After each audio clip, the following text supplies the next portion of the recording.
Suit boot वाले doctor ने जिस बूढ़े को गंवार समझकर ट्रेन की सीट से उठाया, उसी ने जब बिना औजार के ऑपरेशन करके जान बचाई तो डॉक्टर के पैरों तले जमीन खिसक गई। उफ, यह भारतीय रेलवे का भी कोई जवाब नहीं। फर्स्ट क्लास एसी का टिकट लिया है, लेकिन माहौल तो देखो जनरल डिब्बे जैसा बना रखा है। ए भाई साहब, जरा पैर समेट कर बैठिए। यह रिजर्वेशन कंपार्टमेंट है, आपके गाँव की चौपाल नहीं। बेटा, मैं तो अपनी ही सीट पर बैठा हूँ, यह थोड़ा सा सामान है, इसे बस नीचे खिसका रहा था। तुम इतना गुस्सा क्यों कर रहे हो? सफ़र लंबा है, बिल्कुल मिलजुल कर कट जाएगा। मिलजुल कर? देखो काका, मुझे यह फालतू की बातें पसंद नहीं है। मैं एक प्रतिष्ठित न्यूरो सर्जन हूँ, डॉक्टर समीर मल्होत्रा। मेरे पास वक्त की कमी है और दिमाग की शांति बहुत जरूरी है। तुम्हारे जैसे लोग, खैर जाने दो। बस यह अचार और पराठे का टिफिन बंद रखो, इसकी बदबू से मेरा सिर फट रहा है। बदबू नहीं बेटा, यह तो आम के अचार की खुशबू है। घर का बना है, भूख लगी हो तो तुम भी दो निवाले खा लो। शहर के होटलों में यह स्वाद नहीं मिलेगा। Shut up. मतलब अब मैं डॉक्टर समीर तुम जैसे देहाती आदमी के साथ का खाना खाऊंगा? अपनी औकात में रहो। और खबरदार जो मुझसे दोबारा बात करने की कोशिश की। मुझे अपनी प्रेजेंटेशन तैयार करनी है, कल दिल्ली में बड़े बड़े डॉक्टर्स के सामने मेरा लेक्चर है। अजीब लोग हैं। सरकार ने एसी तो लगा दिया, लेकिन इन लोगों की मानसिकता थर्ड क्लास ही रहेगी। टीटी कहाँ है? मर गया? मुझे अपनी सीट बदलवानी पड़ेगी।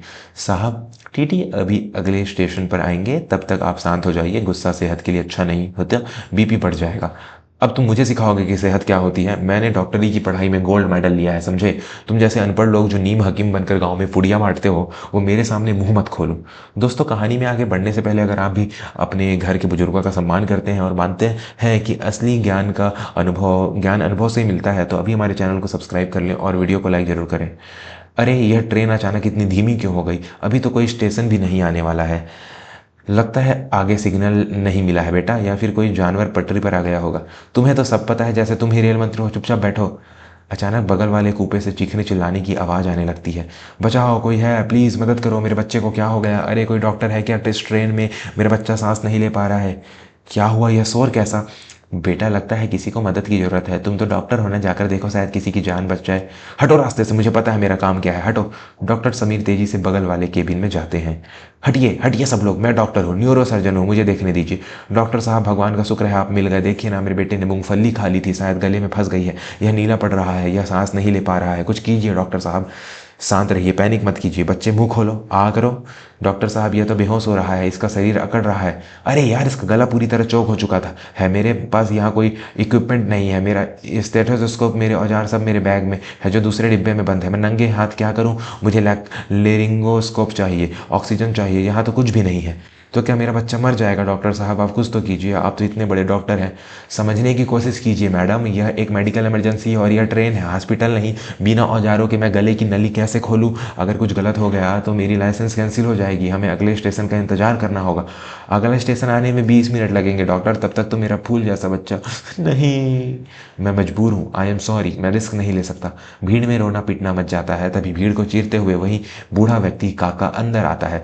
रास्ता दीजिए, हटो भाई, हवा आने दो बच्चे को। अरे, तुम यहाँ भी आ गए? देख नहीं रहे मैं यहाँ खड़ा हूँ? जब मैं कुछ नहीं कर पा रहा तो तुम क्या मंत्र फूंक कर ठीक कर दोगे? जाओ यहाँ से।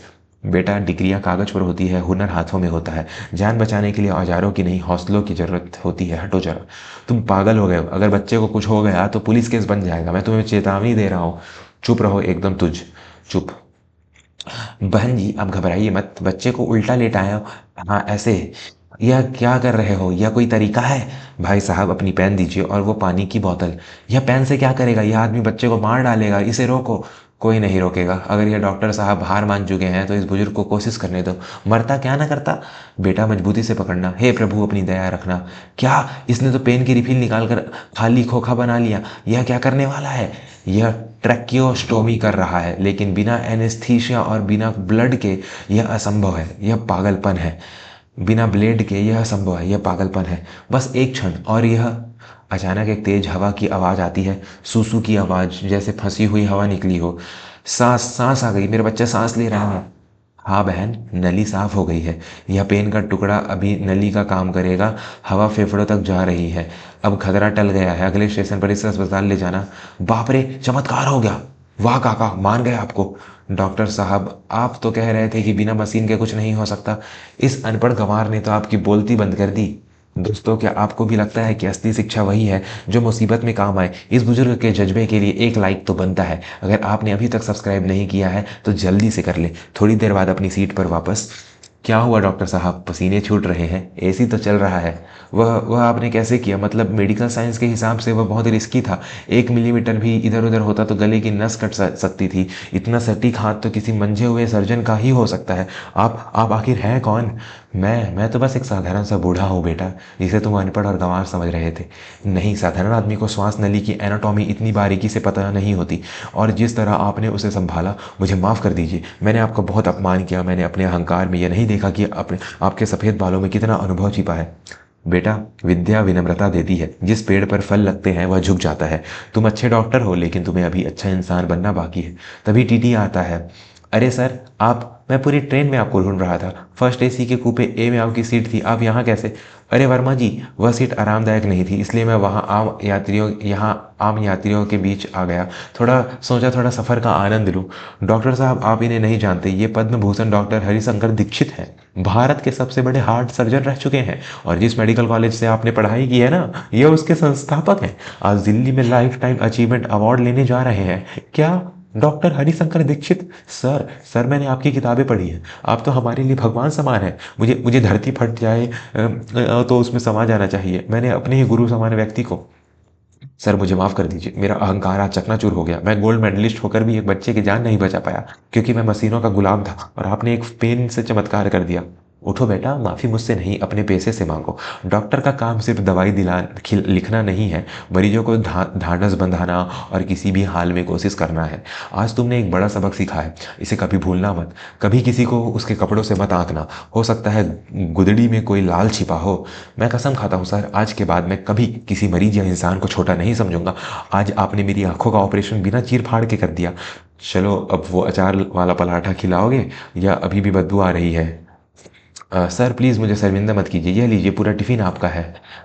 तो दोस्तों, देखा आपने, अहंकार इंसान का सबसे बड़ा शत्रु है। डॉक्टर समीर को अपनी गलती का एहसास हुआ, लेकिन कई बार हमें यह एहसास तब होता है जब बहुत देर हो चुकी होती है। जीवन में आप कितनी भी ऊंची मुकाम पर पहुंच जाएं, अपनी जड़ों को और अपने बड़ों का सम्मान कभी ना छोड़ें।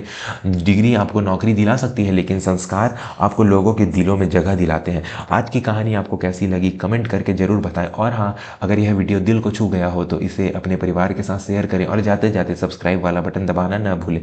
मिलते हैं अगली कहानी में, तब तक के लिए जय हिंद, जय भारत।